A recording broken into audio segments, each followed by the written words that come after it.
আজকে নিয়ে আসলাম কাঁচাগোল্লা। আমার কাছে মনে হয় পৃথিবীতে যত রকমের মিষ্টি আছে তার থেকে সহজ হলো কাঁচাগোল্লার বানানো। যারা কোনো দিন মিষ্টি বানায়নি বা মিষ্টি তৈরি করতে খুব ঝামেলা মনে হয়, তারা খুব সহজেই বানিয়ে নিতে পারবে এই কাঁচাগোল্লা। চলুন বানিয়ে নিই আজকে মজাদার কাঁচাগোল্লা। তো তার জন্য আমি ছানা নিয়েছি।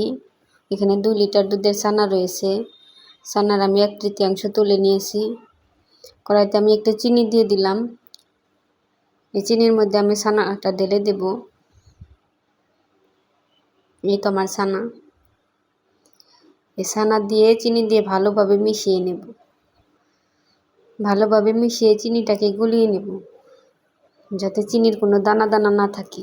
চিনির দানা থাকলে কাঁচাগোল্লা খাওয়ার সময় মুখে চিনি লেগে যাবে, তখন খেতে ভালো লাগবে না। চিনি আস্তে আস্তে জাল দিয়ে গলিয়ে নিতে হবে।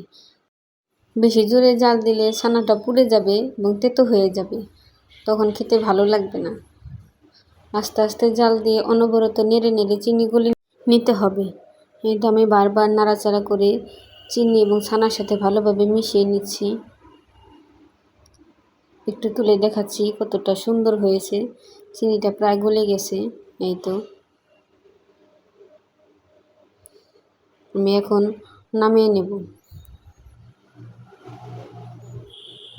চিনি গলা হয়ে গেছে। এই তো আমি বাকি ছানার সাথে এই চিনি মেশানো ছানাগুলো মিশিয়ে দেব। মিশিয়ে ভালোভাবে মথে নেব। গরম ছিল তো হাতটা একটু ব্যথা করছিল, তাই আমি একটু চামচ দিয়ে নিলাম। চামচ দিয়ে ভালোভাবে মিশিয়ে নেব। এটা গরম থাকতে থাকতে অবশ্যই করতে হবে। ঠান্ডা হয়ে গেলে চিনি শক্ত হয়ে যাবে, সেই সাথে ছানাও শক্ত হয়ে যাবে। তো ভালোভাবে আমি মথে নেব।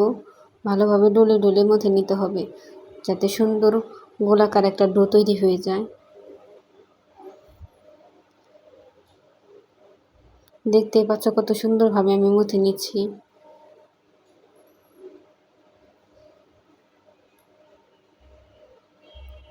সুন্দর মথে নেওয়া হয়ে গেছে। এখন আমি কাঁচাগোল্লার শেপে দিয়ে দেব। এই তো হয়ে গেছে। সুন্দরভাবে মথে নেওয়া হলে সুন্দরভাবে গোলাকার হয়ে যায়। আমি একটু ড্রাই কোকোনাট দিয়ে দিলাম। ড্রাই কোকোনাট একদমই অপশনাল, জাস্ট ডেকোরেশনের জন্য। আমি আরও কিছু বানিয়ে দেখাচ্ছি।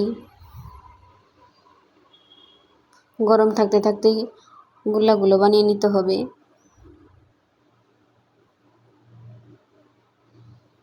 এভাবে শেপ দিয়ে আমি সবগুলো কাঁচাগোল্লা বানিয়ে নেব।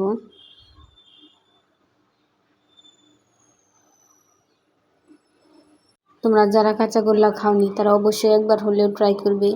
অনেক সহজ এই রেসিপিটা,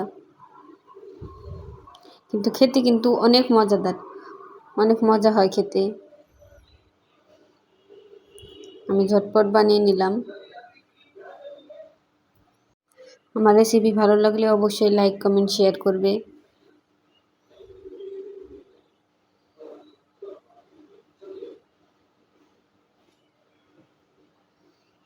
আমার প্রায় বানানো শেষ হয়ে গেছে।